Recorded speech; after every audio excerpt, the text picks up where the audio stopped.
नमस्कार विद्यार्थी मित्रांनो, मी रतिकांत मोरे माझ्या यूट्यूब चॅनलवर तुम्हा सर्वांचं स्वागत करतो. आज आपण स्कॉलरशिप 8वीमधील व्होकॅब्युलरीमधला जो 6वा टॉपिक आहे फ्रेजेस, तर तो पाहणार आहोत. आता फ्रेजेस म्हणजे नेमकं काय हे आपल्याला आधी क्लिअर करावं लागेल. तर फ्रेजेस हा एक काय असतो, वाक्यांचा एक अर्थपूर्ण असा शब्दसमूह असतो. ओके, मीन्स काय की वाक्य जे बनतं, कुठलंही वाक्य ज्यावेळेस बनतं तर ते पहिल्यांदा अल्फाबेट्स त्याच्यामध्ये असतात, बरोबर आहे. वेगवेगळे अल्फाबेट्स येतात, मग ते अल्फाबेट्स एकत्र आले की वर्ड तयार होतो. ठीक आहे, वर्ड तयार झाले की त्या वर्डचा जो समूह असतो त्याच्यापासून फ्रेज तयार होते. ठीक आहे, फ्रेज तयार होतात. फ्रेजेस एकत्र आले की सेंटेन्स तयार होतं आणि सेंटेन्स खूप सारे सेंटेन्स आले की पॅराग्राफ तयार होतो. ठीक आहे, म्हणजे हे काय आहे, फॉर्मेशन ऑफ सेंटेन्सेस असं म्हटलं तरी चालेल. मग याच्यामध्ये गरज पडते आपल्याला अल्फाबेट्सची. जसे आपण A B C हे अल्फाबेट शिकतो, हे एकत्र करून एक अर्थपूर्ण शब्द तयार करतो, बरोबर आहे. पण त्यांचासुद्धा त्यात सिक्वेन्स महत्त्वाचा असतो, त्याच्यापासून तो वर्ड तयार होतो. एकदा वर्ड तयार झाला की त्या शब्दाला फक्त अर्थ असतो त्या शब्दाचा. ठीक आहे, म्हणजे एकत्रीकरणातून त्या शब्दाला एक अर्थ तयार होतो. मग या शब्दांचा सुद्धा जर समूह झाला आणि त्यांच्यापासून एक अर्थ प्रतीत झाला तर ती फ्रेज झाली. ओके, आणि त्या फ्रेजेस एकत्र आल्या, त्यांच्यापासून एक वाक्य तयार होतं, अर्थपूर्ण वाक्य. आणि अशी खूप सारी अर्थपूर्ण वाक्य एकत्र आली की पॅराग्राफ तयार होतो. ठीक आहे, आपल्याला माहिती आहे पॅराग्राफ नंतर निबंध होईल, काय होईल ते होईल. ठीक आहे, तर याच्यामधली जी महत्त्वाची कन्सेप्ट आहे फ्रेज, ती आज आपल्याला काय करायची, क्लिअर करायची. Okay, so let's take that concept.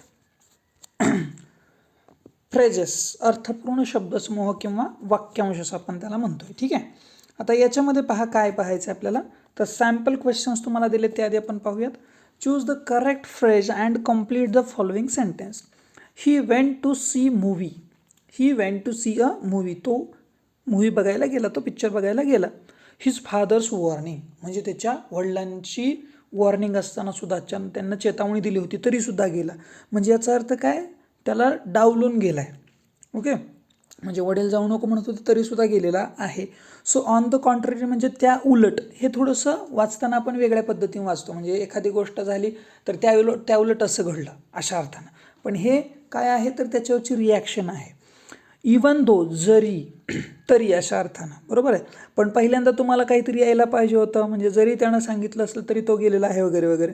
तो इनस्पाईट ऑफ म्हणजे काय, तर इनस्पाईट ऑफ म्हणजे असं असताना सुद्धा. ओके, म्हणजे वडिलाची वॉर्निंग असताना सुद्धा तो काय झाला, मूवीला गेला. हे वाक्य म्हणून in spite of is the correct option. Now come to the next question. Question number 2. Choose 2 correct meanings of the underline phrases. तुम्हाला अंडरलाईन केलेल्या फ्रेजसाठी तुम्हाला काय करायचं पहा, करेक्ट मिनिंग्स आपल्याला 2 ऑप्शन याच्यातले सिलेक्ट करायचे. ठीक आहे, आता turn down. He turn down the chance to work in Dubai. त्यानं दुबईला जाऊन काम करण्याचा चान्स टर्न डाऊन केला. म्हणजे काय, तर त्याला जमलं असतं तिथं जाऊन करायला, पण त्यानं ते काय केलं, नाकारलं, तो गेला नाही. मग अशा अर्थाचे 2 शब्द कुठले आहेत. आता ॲक्सेप्टेड तर असू शकत नाही, कारण ॲक्सेप्ट म्हणजे काय, स्वीकारणे. डिड नॉट ॲग्री, तो सहमत झाला नाही. त्याहीपेक्षा तुम्हाला जास्त सोयीस्कर किंवा जास्त समर्पक वाटतं रिफ्यूज, नाकारणे. आणि रिजेक्ट म्हणजे सुद्धा नाकारणे. रिफ्यूज टू कन्सिडर म्हणजे त्यानं घ्यायलाच ते नकार घेतला आहे, आणि दुसरं आहे रिजेक्ट केलं आहे, त्यानं नाकारलं आहे, डायरेक्ट तो ना काय केलं आहे, नाही असं म्हणण्यात आहे. Come at the third question. Choose the correct phrase for the underline words in the given sentence. Mother parted her son with a great sorrow for his further education. काय म्हटलं बघा, की आईनं आपल्या बाळाला आपल्यापासून दूर केलं. कशासाठी, फॉर हिज फर्दर एज्युकेशन, पुढच्या शिक्षणासाठी त्यानं काय केलेलं आहे, आईनं आपल्या बाळाला निरोप दिला, असा अर्थ आहे वाक्याचा. आता विथ ग्रेट सॉरो कसा, तर ही जी क्रिया घडली ती कशी घडलेली आहे, आनंदात घडली आहे का, डेफिनेटली नो. ओके, तर विथ प्राईड ऑप्शन बरोबर असेल का, नो. ऑन अकाउंट ऑफ अजिबात नाही. विथ ऑल हर्ट, सुहृदयतेने किंवा आनंदाने, नाही. इथं थोडंसं काय, ग्रेट सॉरो म्हटलं ना, आनंद आहे पण दाखवायला या ठिकाणी काय आहे, दुःख आहे. म्हणून विथ अ हेवी हार्ट म्हणजे काय, की दुःखानं, विथ अ हेवी हार्ट म्हणजे अगदी दुःखात किंवा खूप वाईट वाटतंय तिला की आपलं बाळ आपल्यापासून काय होतंय, दूर चाललेलं आहे. ठीक आहे, now come to the next question number 4. Choose the correct phrase from the alternative to describe the expression of the man in the picture. तुम्हाला या चित्रामध्ये जो माणूस दिसतोय त्या माणसाच्या चेहऱ्यावर नेमके कोणते एक्सप्रेशन्स दिसत आहेत. तो आनंदी दिसतोय, दुःखी दिसतोय, काय दिसतोय ते पाहायचं आहे ऑप्शन्समधून. टू फील सॉरी, अजिबात नाही. सॉरी कसं फील होईल त्याला, त्या दृष्टीचा तो चेहरा वाटत नाही. टू हॅव फन, आनंदात आहे, no. Once temper, to lose once temper म्हणजे काय की त्यांना आनंद, काय म्हणू आपण त्याला, की राग त्याला खूप अनावर झालेला आहे. ठीक आहे, असं आहे. तर तो 100% रागाट दिसतोय. टू बी प्राऊड ऑफ, नाही. ओके, गर्वानं असतं तर थोडासा असा चेहऱ्यावर वेगळाच भाव दिसला असता. Come to the next questions for practice. Choose the correct alternatives to complete the sentence. वाक्याला अर्थपूर्ण करायचं आहे, त्याच्यासाठी योग्य फ्रेज कुठली. Anushka completely forgot dash dash her little brother. म्हणजे बघा, भावाला पूर्णतः काहीतरी विसरली आहे. काय विसरले भावाच्याबद्दल? टू लुक फॉर, शोध घेणे, शोध घ्यायला विसरले, अजिबात नाही. तो बसत नाही. तुम्हाला मला वाटतं 5वीत वगैरे हा चॅप्टर होता. ओके, बाबा यागा वगैरे त्याच्यामध्ये आलेले होते कॅरेक्टर्स. टू लुक ॲट, फक्त पाहणे, फक्त पाहायचं नाही. आता समजा आपल्याला आईनं सांगितलं की मी जरा बाहेर जाऊन येते, तो दुधाकडं पहा, म्हणजे आपण पाहतो का? नाही. तर आपण पाहतो की जर ते उतू जाणार नाही, जाताना आपल्याला गॅस बंद करावं लागेल ना. फक्त जर पाहत राहिलो आणि दूध उतू गेलं ना, आपली आई जर आली म्हणाली की अरे दुधाकडं पाहायला सांगितलं, मी पाहिलं ना, दूध उतू जात होतं, मी पाहत होतो, असं चालणार नाही. ठीक आहे. सो टू लुक आफ्टर म्हणजे काय? ची काळजी घेणे, म्हणजे तुम्हाला त्या गोष्टीची काळजी घ्यायला सांगितली. मग Anushka completely forgot to look after her little brother म्हणजे काय? तर तिच्या भावाची काळजी घ्यायला ती काय झालेली आहे? विसरली आहे. Choose the correct meaning of the underline phrase. Underline केलेल्या फ्रेजचा करेक्ट अर्थ कोणता आहे? The problem of unemployment is a hard nut to crack. Hard nut to crack. आता बघा, हार्ड नट टू क्रॅक म्हणजे काय? एखादी गोष्ट, समजा आपण काय म्हणतो की एखादी गोष्ट आहे, समजा सुपारी वगैरे फोडायला आपल्याला जड जाते, म्हणजे ती अवघड आहे फोडायला. ठीक आहे. सिमिलरली तसाच अर्थ आहे, फक्त त्याच्या मागं दडलेला अर्थ आपल्याला घ्यायचा आहे. ठीक आहे. आपण पहिल्या धड्यात सुद्धा अशा काही फ्रेजेस पाहिल्या होत्या. A nut is very hard, अजिबात नाही. तसा शब्दाचा अर्थ घ्यायचा नाही आहे. We cannot crack the hard nut, आपण हार्ड नट फोडू शकत नाही. फोडू शकतो आपण, फक्त वेळ लागतो आहे त्याला. ठीक आहे. A difficult problem to solve, yes, हे खरं त्याच्या मागचं मिनिंग आहे. म्हणजे काय? हार्ड नट टू सॉल्व म्हणजे काय? एखादा प्रॉब्लेम असा असतो की जो सोडवण्यासाठी सोपा नसतो. This example is the example like a hard nut to crack. म्हणजे हे example hard nut to crack म्हणजे सोडवायला सोपं आहे का? नाही. तर त्या अर्थानं ही काय केलेली आहे? फ्रेज या ठिकाणी वापरलेली आहे. Okay, now come to the next. Choose the correct phrase to get the underline meaning. The fire brigade was quick to extinguish the fire. बघा काय की जे फायर ब्रिगेड आहे ते काय झालेलं आहे? पटकन आलेलं आहे. ठीक आहे. To put off, to put out, to put down, to put by. तर या टू पुट आउट म्हणजे काय की ती फायर जी आहे ती लगेच बंद करायला किंवा ती फायर वाढू नये याच्यासाठी ते लगेच आलेले आहेत. ओके, तर त्या अर्थाचं कुठलं आहे? To put out. नेक्स्ट आहे बघा, choose the correct phrase from the alternatives to describe the expression seen in the picture.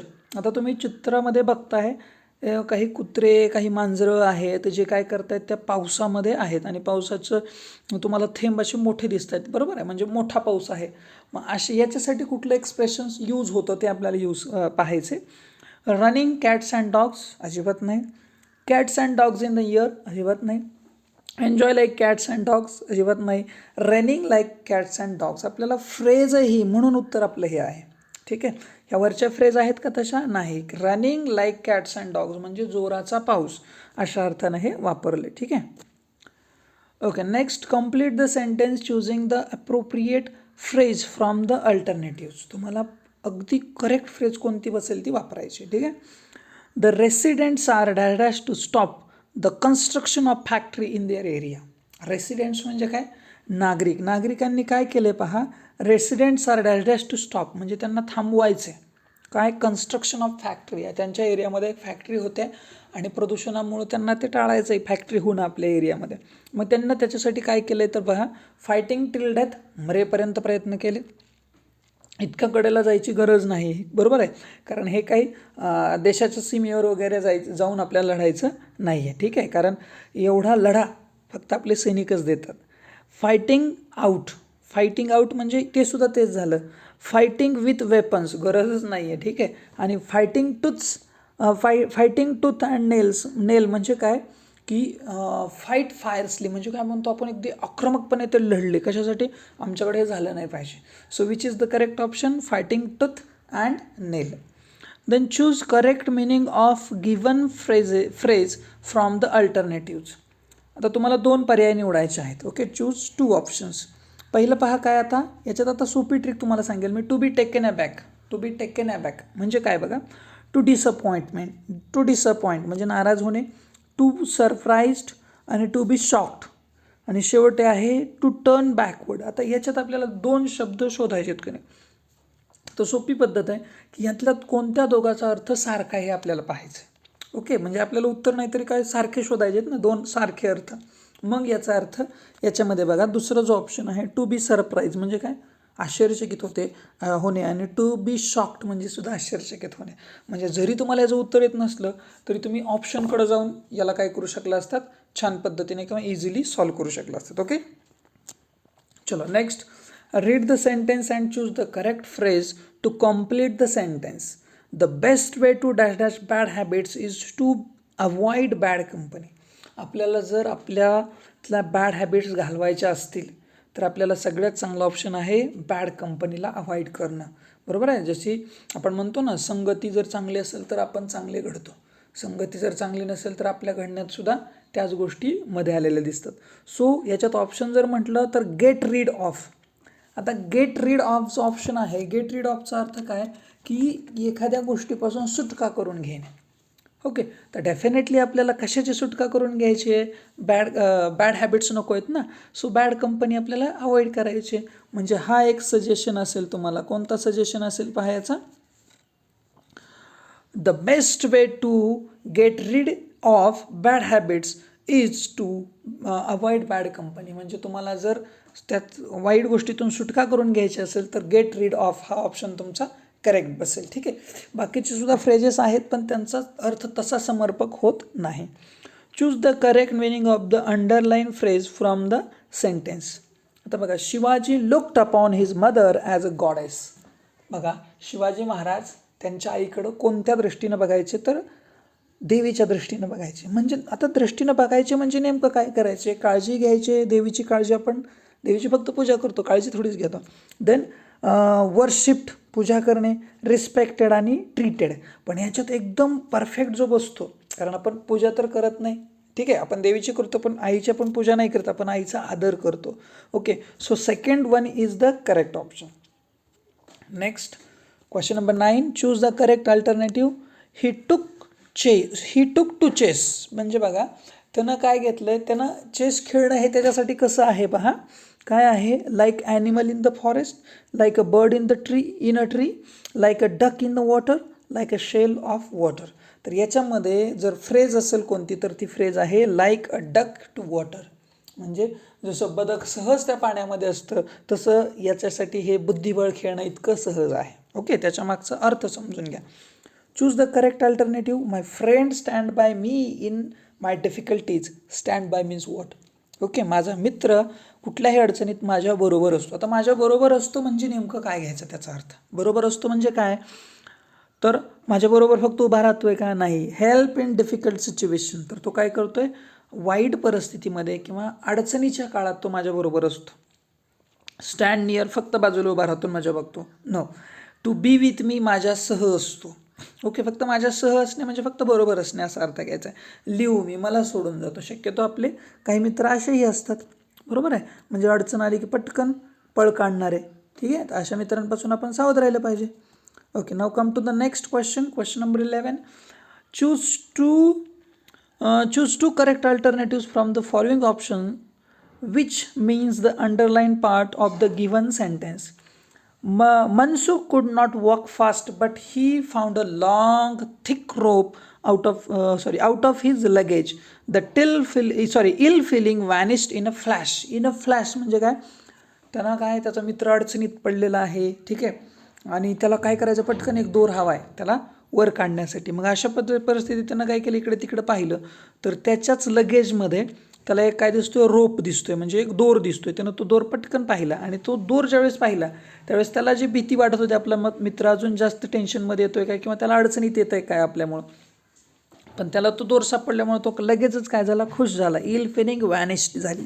Vanish म्हणजे अदृश्य झाला. ठीक आहे, म्हणजे त्याच्यातले जी घाबरत जो होता तो ते घाबरणं कमी झालं. इन अ फ्लॅश याचा अर्थ आपल्याला शोधायचा आहे. In some seconds, at once, after some time, with lightning. आता विथ लाईटनिंग हा त्याचा काय झाला, दिसणारा अर्थ झाला. फ्लॅश म्हणजे आपल्याला वाटतं lightning, but no, the correct option is first option, in some seconds. काही सेकंदात लगेच काय झालं, त्याची जी फिलिंग होती घाबरण्याची ती फिलिंग काय झाली, दूर झाली. Next is question number 12. Choose one correct alternative. तुम्हाला करेक्ट अल्टरनेटिव्ह शोधायचा. He dash move to see the ill man lying helpless by the side of the road. Okay, म्हणजे काय, त्यांना पुढं जाऊन बघितलं. काय बघितलं, तर एक माणूस होता जो हेल्पलेसली काय झालं तर रस्त्याच्या बाजूला पडलेला होता. ठीक आहे, आनंदवनातलं हे वाक्य आहे, आनंदवनाच्या संदर्भातलं. ज्यावेळेस बाबा आमटे रस्त्यावरून चालले होते त्यावेळेस एक माणूस त्यांना बाजूला पडलेला दिसला होता आणि ते घाबरून त्यांना ते पाहिलं होतं की नेमकं काय आहे, तर त्यावेळेस तो माणूस दिसला होता. ओके, म्हणजे कुष्ठरोग्यांच्या संदर्भात त्यांना खूप काम केलं. तर त्या धड्यातलं हे वाक्य आहे. मला वाटतं जुन्या 9वीच्या सिलेबसला हा चॅप्टर होऊन गेला आहे. ओके, सो काय म्हणतं बघा, ही मूड. आता इथं कुठलं बसेल, विल तर बसणार नाही का, विलच्या पुढं V1 पाहिजे, चालणार नाही. कॅन पण चालणार नाही, कारण कॅन हे मॉडल आहे, मॉडलच्या पुढं V1 असतो नेहमी. वॉज, आता वेअर बिईंग चालणार नाही पहा. वेअर बिईंग का चालणार नाही, कारण की हिच्या पुढं वेअर कसं येईल. ओके, कारण हिच्या पुढं काय, हे कसं आहे, सिंग्युलर आहे. जर समजा दे असतं, यू असतं किंवा आपल्या वी असतं तर आपण विअर वापरलं असतं, पण या ठिकाणी परफेक्ट ऑप्शन जर असेल कोणता, तर तो डेफिनेटली कोणता ऑप्शन असेल, जो दुसरा ऑप्शन जो आहे वॉज, तर तो ऑप्शन तुमचा परफेक्ट ऑप्शन असेल. ओके, सो अशा पद्धतीने हा तुमचा फ्रेजेस जो चॅप्टर आहे तोही क्लिअर झालेला आहे. ओके, सो जर व्हिडिओ आवडला असेल तर नक्की लाईक करा, तुम्ही शेअर करा तुमच्या मित्राबरोबर. जर चॅनलवर नवीन असेल तर सबस्क्राईब करा आणि सबस्क्राईब केल्यानंतर बेल आयकॉन जे आहे ते प्रेस करायला विसरू नका, ज्याच्यामुळे तुम्हाला नोटिफिकेशन्स मिळून जातील. आणि काहीही जरी डाऊट असेल, काही अडचण असेल, काही नवीन प्रश्न असतील तर नक्कीच कमेंट करा. Okay, thank you.